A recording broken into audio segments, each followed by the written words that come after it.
It's in there! It's in there! It's there! It's on the run! It's in there! The King of Huddersfield!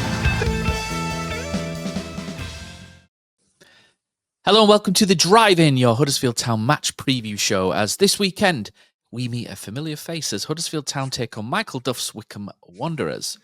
So, as the weather gets chillier, pop on your heated seats, turn up your volume as you head down the M1 to Buckinghamshire, as myself, Matt Shaw, and Ian Kilroy will accompany you and tell you all you need to know about the game this weekend.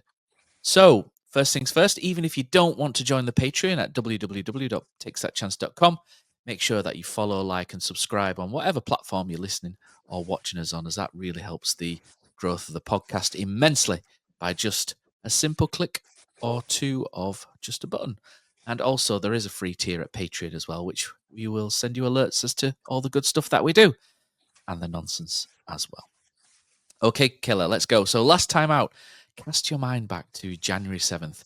Herbie Kane's half volley, was it volley, half volley? Struck it beautifully into the top corner at Adams Park, 1-0 for Town. And at that point, it looked like the march to the automatics was in full swing. However, only a few short months later, it'd be Wycombe heading to Huddersfield looking at the top two with Michael Duff then out of work. So how have Wycombe been going since then? So, Killer, I had a chat with a Wycombe YouTuber channel called Dara John. And we had a nice little chat, and we sort of had a good chinwag about this weekend. Hi, mate. Thank you very much for joining us on the Andy Takes That Chance podcast. So it was the playoffs last season for Wycombe. What were your expectations then going into this season, considering some of your best players were likely to be picked off, like Richard Kone, for example? Hi, mate. Thanks for having me on. It was a case of we were cautiously optimistic, at least I was, that we would continue to build. We had Dodds, who, whilst it didn't look perfect, I felt things could work with him, especially with his record of developing players, but it's just not worked out. We lost Joe Lowe, we watched Connor Bradley, Caleb Taylor, a lot of centre-backs, but also Richard Kone up front, as you mentioned. It's hard to replace a player of his calibre, and it's just not worked this season, but we brought in a lot of new players. We brought in a new head coach after Mike Dodds and Michael Duff, as you're aware. So I think this season we just need to see progress, to see players getting better, because I don't think we're going to be in a playoff race at this point. So Joe Lowe has been struggling a touch of late for us after a decent enough start. So what were your thoughts on him as a player in his time at Wycombe? So Joe Lowe, for me, I always rated very, very highly. He was comfortable on the ball. He was good in the air. For me, he was actually a really, really good centre-back, and is one I was initially surprised he didn't get a move to the Championship to a club like Swansea or Cardiff, for example. For me, personally, he does need to develop on his awareness. There are times he will get caught out. There are times where he might make the wrong decision, but he's still a young defender. So you're looking at a player that I think has bags and bags of potential, could be a very good centre-back in the future. But he is young, and obviously a new system, a new team, that can upset and frustrate you. And I hope to see him do well, because I do think the world of him. So Saturday sees us come face-to-face with Duffman, a manager I didn't want us to sack, and to be honest, I still think it was a bit of a mistake, and I'm sure he'll be licking his lips for Saturday. So how has he started with Wycombe? What's life like under Michael Duff so far? It's been interesting under Michael Duff, because we've not necessarily played well in a lot of our matches, but we are picking up good results. I think we've only lost once in the 8 games under him, and that also includes Cup and the Virtu Trophy, but we're looking to become a team that's difficult to beat predominantly. And we've had games, for example, against Wigan where, to be honest with you, we played atrociously, but we battled, we worked really hard, we did the hard yards, we won our 50-50s, and we got a goal on the counter. And then we sat back for 20-30 minutes and we absorbed pressure and didn't concede a result. In the last game against Bolton, we went a goal down and we kept fighting, kept looking, and we got the equaliser. He's making us a bit more steady at the back, but also he's looking to add some consistency. He's looking to, as I said, a lot of players have come and a lot of players left. He's looking to get a starting 11 he knows and trusts to work with each other. I think it's really impressive that even though we're not playing very well, we're still getting those points, we're still grinding out results. So if we can do that now, it bodes well for the future, and I can see why you might regret leaving them go, because I think Grant is a bit like Mike Dodds or Jack Wilshere or Matt Bloomfield, idealistic stylist. But there's a lot to be said for a pragmatic manager like Duff who will do what needs to be done to get points on the board, and I've been impressed so far. So Huddersfield fans, we're a touch on the miserable side at the moment as we're on a poor run of form. But can you tell us why Wycombe is a great place to visit for an away fan and what there is to do down there pre and post match? Wycombe for me is quite a unique one because I've been to Bolton and Wigan recently, where they're beside big parks and there's lots of shopping to do nearby and they're lovely areas. Adams Park is situated down the end of an industrial estate, the Sands Industrial Estate. So it's sort of out of the way of town. If you're getting the train down, which would be a long journey, you'll be in the centre of town, there'll be plenty to do, shops, food. But if you come to drive, it is off on its own, but there will be food and drinks available there. There's a pop-up tent, for example, that'll often have the early kickoffs on, so if you want to come and watch that. There are pubs nearby as well. There's some pubs down the road from Adams Park, and of course there's plenty of pubs in town if you want to go to. Right near the train stations, there is quite large Wetherspoons, which might be quite popular for obviously its cheap drinks, and also just a good area for you to meet up with your mates or have a pint before the match. It is a very unique one because you go to Adams Park and it's down the end of an industrial estate, as I said, but then there's these rolling green hills and forests around it, which make it quite an interesting area because you don't tend to see that a lot of football matches. They tend to be in the middle of areas, they tend to be built up, congested, and you get to Adams Park and it's just nature all around. There's massive hills where people can watch the match from. So it's quite a unique one, that aspect. And finally, just tell us how you think Wycombe will line up and how you see the game going and sort of planning out. And finally, finish with a prediction. The way Wycombe are playing at the moment, you're probably looking something that on paper could be both a 4-3-3 or a 5-2-3. But typically we're playing with a 4-3-3 most recently. You're looking at, left back, two centre backs, right back. You're looking at two deeper midfielders with an attacking midfielder in the case of Henderson, Alex Lowry, then two wingers and a striker. The striker's been interesting because we have Macaulay Woodrow on loan. We have Bradley Fink, a really young, really interesting striker, but he's not been playing much. So up front at the moment, we have Sam Bell, McNeely and Fred, and they're all very quick, very technical. If you give them space, they will take advantage of it.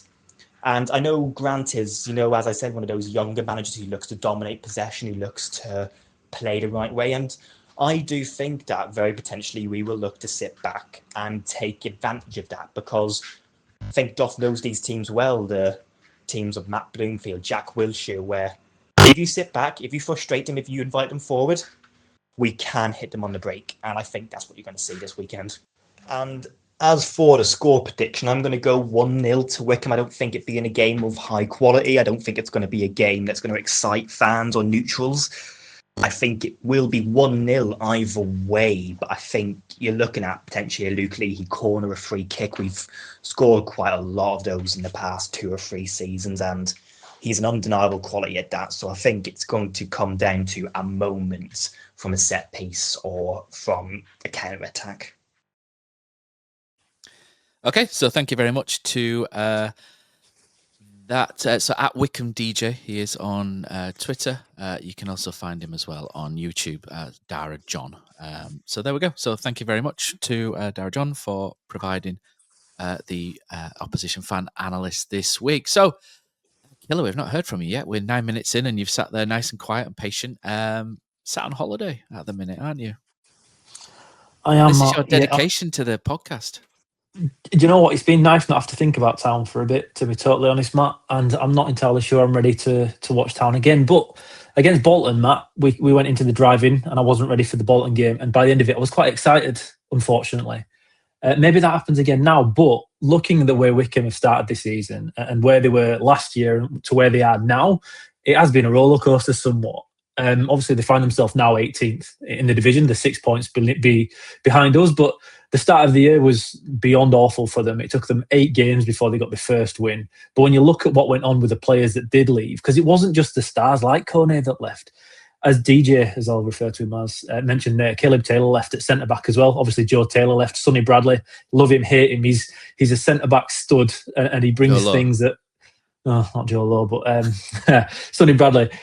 He's at Lincoln, and you look at where all the players have gone now from Wycombe from last year. They lost another couple of lads. Labala and Pattenden went to Stevenage, and they weren't really fantastic at Wycombe. But then look how well Stevenage are doing now, where they are getting game time.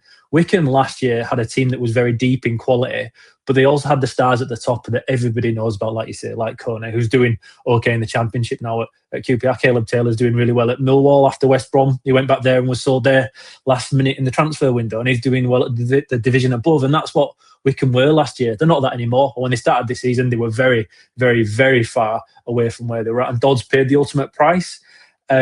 Unfortunately for Town, Michael Duff's gone in there now, and he's changed, according to DJ, from being a system-based manager to being a pragmatic manager. And when you're looking at what style of football we can play, as we'll go into shortly, you can see that is the case, that he has changed a little bit in how he attacks games. And maybe it's a little bit to do with how Wycombe are set up with the players that they have available to them at the moment, and how much limited ability compared to what they did have last year and what Duff had with Town last season.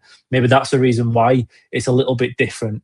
But they're a team now, Matt. They've only lost once in the last 7 games. They are on the up. They're learning how to become hard to beat. And unfortunately for Town, they're the kind of teams that we struggle against too. It's not really a charity FC game kind of thing. This is a little bit different, but they aren't as out of form as I think a lot of fans might think they are going into this one. No, I agree with that. So a couple of things that I noticed from having a look at Wycombe. So as you mentioned, they're 18th in the league, but I think that's deceptive on current form. Since Michael Duff entered the building at Adams Park, the Chairboys have won 4, drawn 2 and lost 1 in all competitions. So are in a little bit of form, really, going into this game. So how have they achieved that? So they are 14th in goals per games with 1.2 and 11th in goals conceded with 1.2. So average score for them is practically a 1-1 draw. Possession-wise, they're 7th with 55%, just slightly above us, and they're 9th with expected goals. So in terms of big chances, they sit in 15th and 16th for chances missed. So aside from Luke Lee, it feels like creativity probably isn't quite as fluid as last season. So they had a winger, didn't they? Udo, wasn't it, who played wide left, and Richard Kone. So they've lost Kone, last season's top scorer. They've lost Udo. They've lost the defenders that you've mentioned. Caleb Taylor was one I had down on our Building Northern Football articles for the defence, but he's obviously gone on to bigger and better things. But they now seem to be getting to grips with the changes that they've made over the summer. And like you say, Dodds was maybe a touch unfortunate, but I think we saw a drop-off, didn't we, last season when Bloomfield left to go to Luton, and then Dodds came in, and they went from being someone who were pushing Wrexham for the top 2 to kind of like falling down a little bit, didn't they? So I can see why maybe he's lost his job. But I think Michael Duff's a very good appointment for them. I've always liked Michael Duff. Even when we were sat there bored to tears at points last season, I understood why. We just necessarily might not have enjoyed watching it as such. So I think Wycombe are certainly a team who they tend to attack through the middle as well, or on the left with Sam Bell. Those are the things. So they've got a fairly decent side. So what we'll probably do is we'll start to have a look at Wycombe and Huddersfield, and maybe have a look at how they'll line up this weekend, Killer. And the tactics board is no more, I'm afraid, my good man. It has now been replaced by this. Oh, geography is all that we ever were. Oh, geography is all that we ever were. So strap yourself in, Grantlings. It's time to focus on your past detailing as we have a pitch geography lesson with Mr. Grant. Okay, so Killer, we've got the tactics board in front of us. So if you're watching on YouTube, you'll be able to see the tactics board from the coaching manual that I have up here. If you are listening, we will always do our best to describe exactly what we're doing on the screen. So what we've got here, Killer, we'll go with Wycombe first. So I've got Wycombe in blue and black for those watching. I've got Town in the sort of like grey-white colour, basically because we have a lack of colours on the coaching manual. Maybe I'll stick in an R&D request to them for some extra colours. But okay, so we'll look at Wycombe first. So I think what's interesting really about Wycombe is a lot of Huddersfield fans. I think the stick to beat Michael Duff with last season was that he was too systems based. So I think 3-5-2 is exactly how Michael Duff wanted to play. How he wanted to play that, we went through a million times last season, didn't we? How he wanted to condense the defence higher towards the midfield, and then he could play the two attacking midfielders and the one sitting. Unfortunately, due to lack of pace, the defence dropped off, so therefore the gap in midfield was too big, and he had to adapt it around, etc., etc. He's not gone for that at Wycombe so far. He's kept faith with the back four system that Wycombe have used over the last couple of years. I think they do have a midfielder that sometimes drops in to make it 5 off the ball. But I think in a standard kickoff position, they tend to go for what can be classed as a 4-3-3 or a 4-2-3-1. So the Wycombe side, so in goal, they've lost Pellizzoli from last season. He is no longer there. He was a decent keeper for them. Was it Pellizzoli or Ravizzoli? I think it was Ravizzoli, wasn't it? There's Ravizzoli, yeah, and he's gone to too Blackpool. many this Italian season. sounding names going around in this goalkeeping section, but yeah.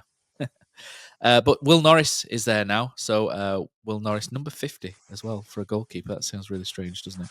So he's in goal. Will Norris has been around for a number of years now. He's in his early 30s, so he's hitting a good age for a goalkeeper. He's spent a little bit of time at Burnley over the last few years. Portsmouth, people I think will remember him as being one of the promoted players from Portsmouth and Ipswich Town before that. So he will start in goal. And the back four is where there's been some change.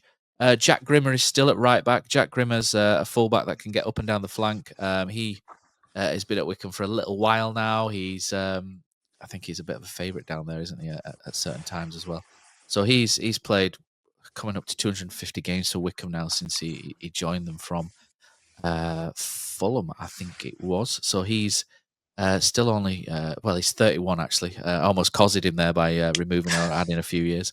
But he's 31, so he's been at Wycombe since 2019, so a good 6 years. So he's a stalwart at right back. Where the change comes is in the middle of the back line. So they now have Dan Casey that they brought in from Motherwell, which I think is actually a really good signing because I think once he finds his feet, he'll be really good. I think when you tend to bring in players from your Motherwells, etc., they tend to be really stubborn and obstinate because that's what you need to be when your Rangers and Celtics are trying to run rings around you. You need someone who can still do the basics and head balls away, but just be sort of awkward and be able to sit deep. And that's what Dan Casey can do. Next to him, another new centre back. They brought in Taylor Allen, 25 years of age. He was at Walsall last season, so he saw that horrendous slump from Walsall, which saw them fall away from being top to finishing fourth, and Bradford City fluking into third towards the end of the season, which we'll never forgive Walsall for. So he will play centre back with Dan Casey. On the left is Daniel Harvey. He's been there for a little while at Wycombe. He's been there for about 18 months now. Made around 50 appearances for them. So he is pretty much bedded into Wycombe folklore as well. So that's their back four. In midfield, Luke Leahy tends to play on the right-hand side of the midfield. He will come into areas where he can create and link things. Again, he's another player with a little bit of experience. He's got over 100 games for Wycombe. He's creative. He takes their set pieces as well, and he takes a decent set piece. So that will be one area which Town will have marked down as an area of concern, and they will need to be strong because Wycombe, especially with Dan Casey coming up for set pieces, will need to defend that well. His midfield partner is someone new, Caelan Boyd-Muntz. He's come from the SPL as well. So it's really strange how Wycombe have altered their approach. So throughout last year, they were signing players from Scandinavia and Europe, and now they've just gone to the SPL and they've brought in some sort of like tougher, stronger players. But Caelan Boyd-Muntz, he just spent 2 years at St Mirren, but before that he was at Glentoran, went to Birmingham, Middlesbrough. Didn't really break through too much there. Went to Scotland and is now bounced back into England. But yeah, he's from Northern Ireland, so he will be a more rugged midfielder who'll do the hard yards and the tackling. So you'll notice that apart from Huddersfield, a lot of teams in League One have that tackler and the passer, don't they? Patterning together. Huddersfield at the minute do have that, but don't have it available due to injury. Where I was going with that one. So the attacking midfielder is the interesting one because he drops in to make the 3, doesn't he? But he can also get up and support the striker. That's at the minute is Ewan Henderson. So Ewan Henderson is a player he came through at Celtic. So he's Scottish. He came through at Celtic. He's had a couple of loans out.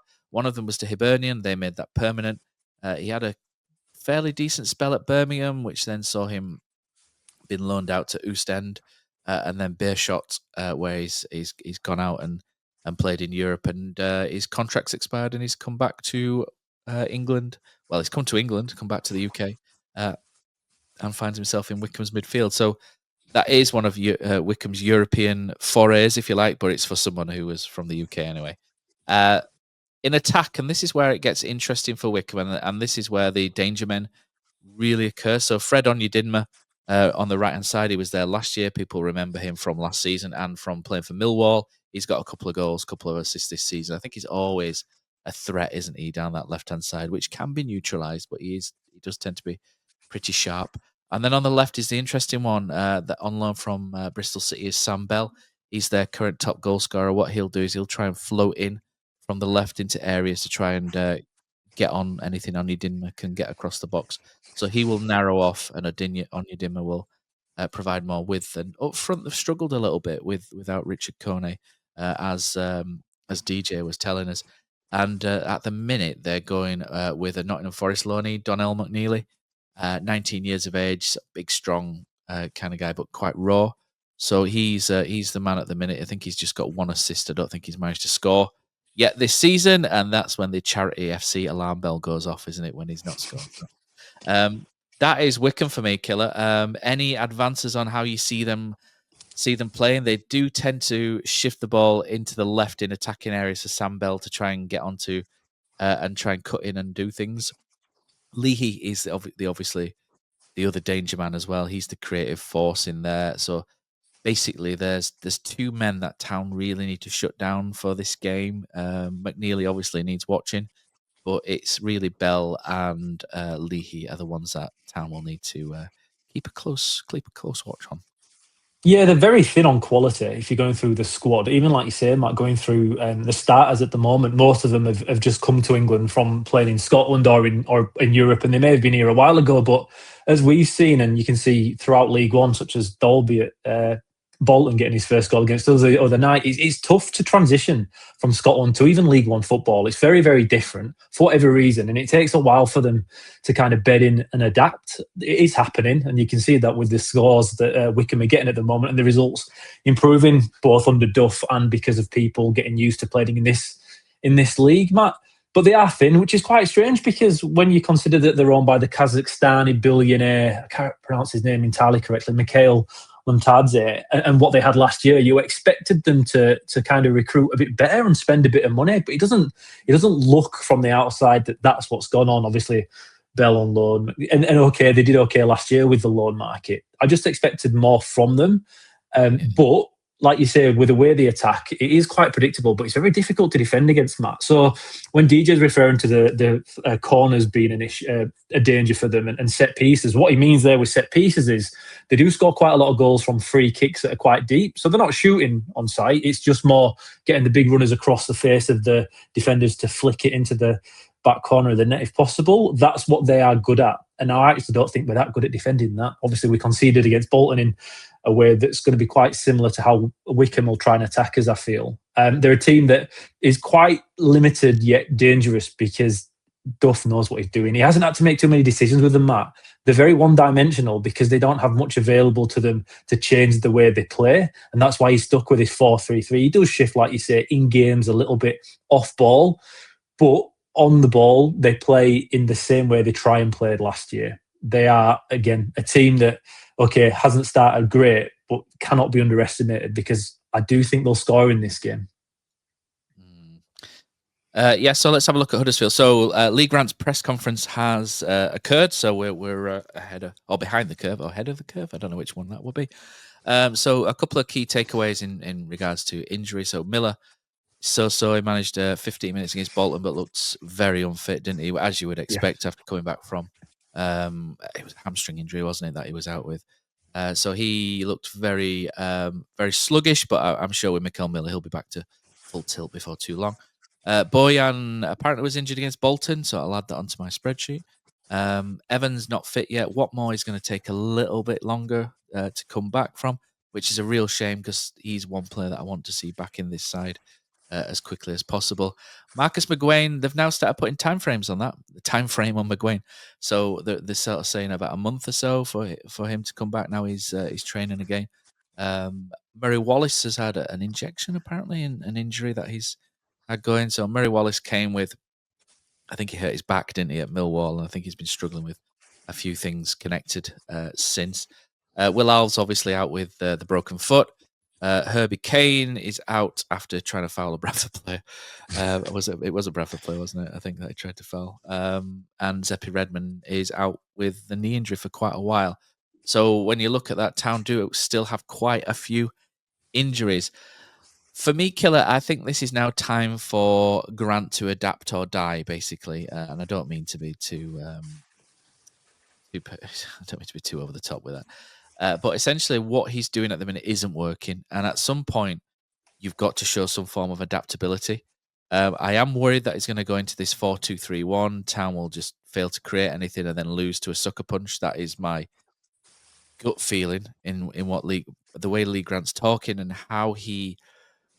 I know the question was put to him on Radio Leeds about putting Alfie May up front. Going back to basics and putting Alfie May up front. And I think he bristled at the back to basics comment rather than the putting Alfie May up front comment, because he's kind of rectified that a little bit since in the press conference. But so when we say back to basics, I think that just means sort of simplifying things, adding width, etc. I don't think he seems quite obstinate about that, which makes me think he's going to go 4-2-3-1 again. I wouldn't, Killer. I think I would go 3-4-2-1 because it suits the balance of the team far better. So if you're watching on YouTube, you can see I've got Town in the sort of dirty white and black, which is more of a Bolton thing. But what I would do is I would actually play 3 across the back. And these 3 across I would play would be Feeney on the right-hand side of a back 3, Low in the middle, and Sean Rowan would come in as a left-sided centre-back for me. And when Rowan plays as a left-sided centre-back, he can then offer that underlapping quality that Chris Wilder's Sheffield United team used to do. And he used to do at Lincoln as well, and he's put a lot of crosses into the box from deep for Lincoln, which have come to fruition over the last couple of seasons. That would mean Gooch at right wing-back, Ruskin at left wing-back. One of the problems Town have kind of got for me at the moment, and it's a big problem, is midfield. You'll see the ball transitions from defence to midfield, and then it doesn't really go anywhere particularly quickly because Ledson is not amazing on the ball. He's not bad, but he's not amazing. David Kasumu is not really that good on the ball. He's pretty good at dribbling and breaking lines, but in terms of passing, he's not quite the visionary that we would hope that he could be. So what I would do here is I would pick either Ledson or Kasumu. At this point, I'm not particularly bothered which one he picks because I think they both kind of add similar things. With Ledson being captain, I imagine it will be Ledson. But I would drop Ben Wiles into midfield. And the problem with Ben Wiles in midfield is that he does tend to go missing a little bit. He tends to drift out of games. And if you have someone out of a game, it can put pressure on a back 4. But with the extra man in defence, I think that will maybe toughen things up through the middle and allow for that. What Ben Wiles is good at getting on the ball and passing the ball forward quickly before you've even noticed what he's doing. So that's why I would put Ben Wiles here, so he could move the ball into that middle or that final third of the pitch, which is where I would have probably Harness then can still play that inverted 10 role, but then he has the support of Gooch higher alongside him and closer to him. And then he also has the option for the right-sided centre-back behind him. So you have that little diamond going on there, that passing diamond that they can play within.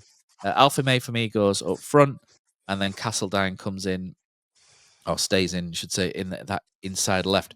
And the reason I think this hasn't particularly worked very well is because Harness likes to get the ball in that area here. So we've mentioned this a few times, but Harness is the pivot player in the final third. That means that basically the ball gets banged into him rather than a striker or a target man. And then what Harness tends to look to do is like ping the ball wide.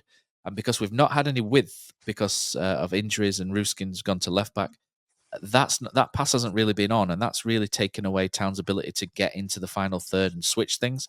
So it's been much easier for teams to press us and get around the ball and make it difficult. So by putting Ruskin as a left wing back, when Harness gets the ball, he can then ping the ball to the overlapping Ruskin on the left hand side because he's playing wing back, and then Sean Rowan can drop down and in and then cover that position, etc. So for me, that is what I would do. Will Lee Grant do it, Killer? I'm slightly doubtful, but for me, that just balances what Lee Grant is trying to do. But at the and it solves a couple of problems for what we can't do at the moment, and that is the lack of width on the left hand side, the passing in midfield, and it just solidifies that back line as well a little bit more, so that Town just don't get done quickly on the counter because I'll have 3 back there. It makes sense to me, Killer. Does it make sense to you? Does it make sense to Lee Grant, more importantly? It does make sense to me, Matt. I'm not entirely sure I'm ready for that myself just yet. For one reason, I think the best performance we've had this year all round for me is Exeter away from home, right?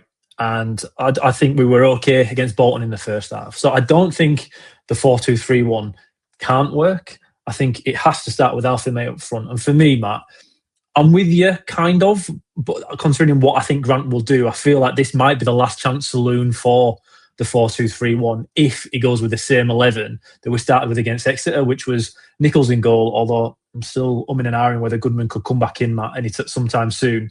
Sorensen right back, Feeney low, Ruskin left back, Ledson and Cass in the centre midfield positions. Then the 3 narrow ACMs of Harness, Castledine and Ben Wiles behind Alfie May. And now that, on paper, is your best 4-2-3-1 we've got available to us right now anyway. Yet, for some reason, we keep trying to shoehorn Joe Taylor in. And then against Bolton, the actual change was to bring Dion Charles on. And from that moment, for the rest of the game, we looked absolutely terrible because, for me, the press up top changes drastically when Dion Charles is there. I'm not saying it's about his ability. It's just in this system, there's always a big drop-off when he's playing up top. For me, Matt, I'd just go back to this just for this game because I think you can liken the way Wycombe will try and play to how Exeter played somewhat. Okay, not formation, not style-wise, but how I expect the game to play out. That's and I think if we... Slow and stodgy, and if they are sitting deeper, as DJ suggests, then a higher press with those 3 guys that are actually pretty good with Ruskin and Sorensen, who in these kind of games can help because they can go high. Yes, you're at risk of getting counter-attacked against, and Michael Duff will know that because, okay, we brought in 14 new guys this year, but we still have a core that he does know and understands their weaknesses, such as Sorensen and Ruskin, which will be an interesting thing to see, actually, to see how Duff tries to attack us, because I think he'll tell us what we already know somewhat.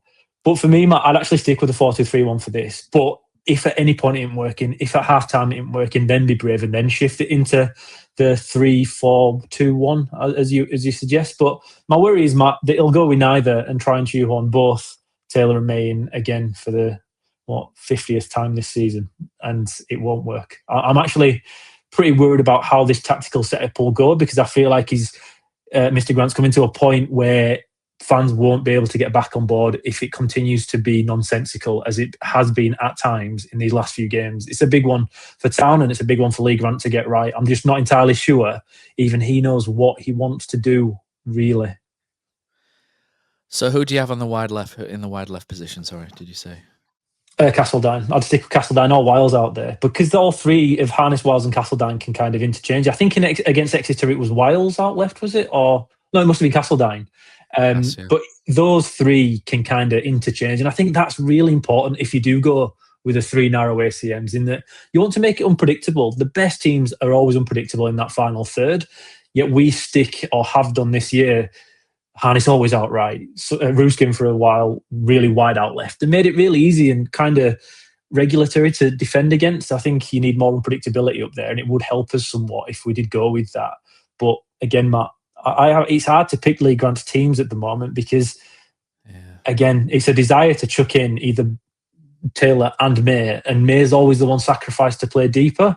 But when you're looking at the amount of goals he's not scoring now because of it, or how few chances he's having in the opposition's box each and every game, and at times against Bolton, that was, as we mentioned before, he's picking the ball up between the 2 defensive midfielders, and now Alfie May should never do that. I don't care what the rationale is about it. I think that's Alfie May's frustration. I think. Well, then a strong manager should tell him not to do that, And that's an issue, Matt. The communication from the sidelines in games are causing players to continue doing things that all of us in the stands can see. Between the lines of the interviews where he's saying he's talking about Alfime's enthusiasm to do things. Yeah. I think that's an indirect way of him saying he's not doing what he's supposed to do and stay up front, kind of thing. The worry I have with that 4-2-3-1 is the width. And I think that's become a real lack of issue. A lack of width has become an issue. Sorry. Against Exeter, that was solved by Ruskin overlapping constantly and Exeter not really being able to pen us higher up the pitch. The issue against Wycombe is you've got Onyedinma on the right-hand side who can then pin Ruskin higher, because if Ruskin comes too far forward, Onyedinma will sit in behind, and then that will be a real counter-attacking option for Wycombe. So if Ruskin can't get out, if Gooch can't get out, or Sorensen, because Sorensen was good as well in that first half against Exeter. If they can't get out and get down the flank, then Town have an issue. Town have real problems creating. And my main issue at the minute, and I'm probably sure one of Alfime's, nobody runs past Alfime, and it's driving me mad, because Alfime is a striker who lives and dies by balls into the box and cutbacks especially. Nobody's running past Alfime, which means there's absolutely no cutbacks coming in, no balls into the box. Everything's in front of or behind Alfime and in front of him, if you like, if his back's to goal, and that is not how he can play. So Town need to somehow get players behind. It's like John Barnes, isn't it? Wrapping. I feel like John Barnes wrapping the world in motion here, but he's got to get round the back, hasn't he? You know, there's only one way to hurt them, Killer, and that's get round the back. And Town need to do that.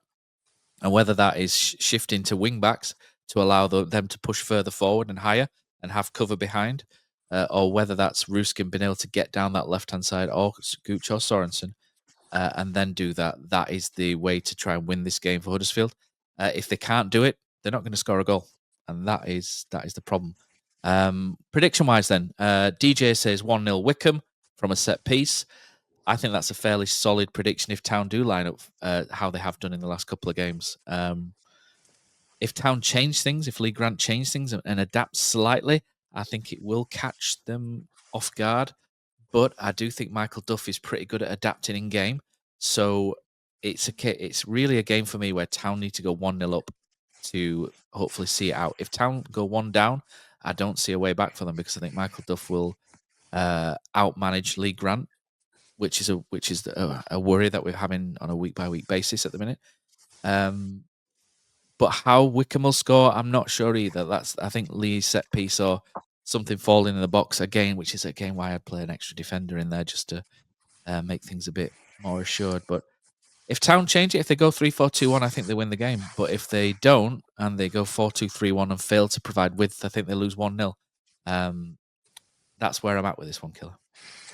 Yeah, it's tough, this, Matt. I've actually got no idea. And normally I'm pretty set on going one way or the other when it comes to results. But I really don't know. Against Bolton, I spoke about all the way through that I was quite positive for it. And however, the way the players are at the moment and the way it seems to be, again, from the stands looking at it, that anytime anything goes wrong, and again, this is repetitive, isn't it? This is something we've said now for a good few seasons, but every time something goes wrong, we all kind of fall in on ourselves. We've got players arguing, all that kind of stuff does matter. And it's all right, you can have a week off and it's fine. And for the first 60 minutes of the game, all being well, you can get through it. But when players get tired, when fans get on the back a little bit, I feel like it bubbles to the surface, Matt. I'm going to go 2-1 Wycombe. I'm going to go 2-1 and get another 2-1 defeat, unfortunately. However, I'm not set on it whatsoever. I feel like they're not great. I think the way Wycombe, the players that they have, and if we do have all the ball with Alfie May, and if he's playing back as a 9, we're always going to have a chance of a goal or two. And if we put in a performance like against Exeter, that should have been 3-4. We ended up nearly drawing, considering how many chances we missed, but we created so many chances. So it's a tough one. Obviously, Wycombe have got Duff, who he's only been there 7 games, as you mentioned, Matt. So it's hard to see the way they play and know exactly how we're going to try and play against it. I'll go 2-1 Wycombe, caveat it by, this is probably my least confident prediction of the year. I'll go for a goal for Harness for a change, just to give Alfie May a chance, because every time I back him to score, he never does. But 2-1 Wycombe, and I think it'll be a 2-0 down before we get one back late on and make it look a little bit better. But I really, really hope I'm wrong, because I feel like this is another big turning point in the fate of Huddersfield Town. I think this is a big one. there's a lot of people messaging me going, "Oh, if Lee Grant loses against Michael Duff, he's done. Nagel will pull the trigger." And I hope he doesn't. I really don't. I want this Lee Grant experiment to work, but like I say, he has to adapt at some point. You can only flog a dead horse for so long, and I think the way he wants to play is admirable. I think when it clicks, it's really good. It's not when it doesn't click, it's really dull. When it clicks, it's good. But the problem is with the injuries he's got at the minute. When you have injuries to key components of how you want to play, you then have to adapt, and he's not done that so far. He's kind of expecting David Kasumu to do things that Herbie Kane can, or Ryan Ledson to do things that he can, and that's just not going to happen. Marcus McGuane will be back in a month. Will Lee Grant still be here at that point? Only if he adapts for me. And I really don't want him to. I'm sick of sacking managers, Killer. I can't do with 3 a season anymore. So at some point, you need to plant some seeds, water it, and let it grow, even if the winters are harsh. And that's a terrible analogy, isn't it? But that's where I'm at anyway. I'm just fed up with that cycle. But I'm kind of going for 1-1. I'm going to bottle it because I can see both teams winning this game, depending on how they set up. I just worry about Town's mental state in this as well, and Lee Grant's mental state. And if they just continue blindly going for what they've done, I think we'll lose. If we change things up, I think we could win the game. But I just think Duff might outmanage Grant to an equaliser, and that worries me. And that mostly, I think, is down to Grant struggling now because he's got less options on the bench and less ways to change it. But Matt, that's what I'm waiting for, Matt. Just to jump in here, and I don't normally jump in on these points, but I think this is what we need to. This is what we need to see from Lee Grant. It's seen an in-game change tactically in a half that changes the outcome. That's what we need to see. I think that's what Town fans are really missing at the moment. It's that kind of belief that he's got the ability to see what needs to change and do it. And unfortunately for us, I think Michael Duffy's actually pretty good at that, as you've mentioned, Matt.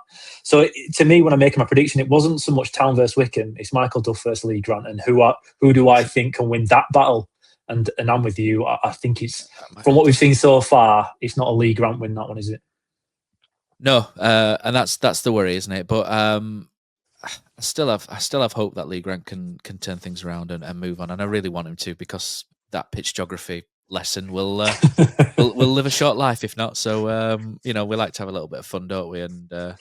And he's certainly providing some bits of amusement. But anyway, join us for the review show, and remember to subscribe if you can, etc. Like it, subscribe it, share it, blah blah blah. Sign up for the Patreon, and we will be back Sunday evening for the review show, where hopefully we'll have a better recording than we did against Bolton and Stockport.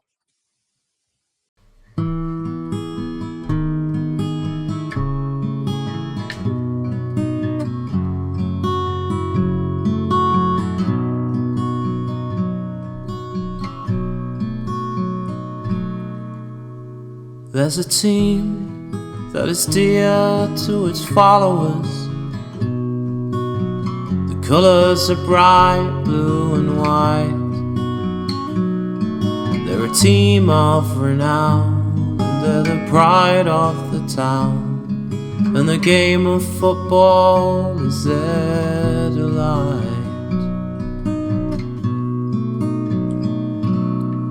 And all the while upon the field of play, thousands loudly cheer them on the way.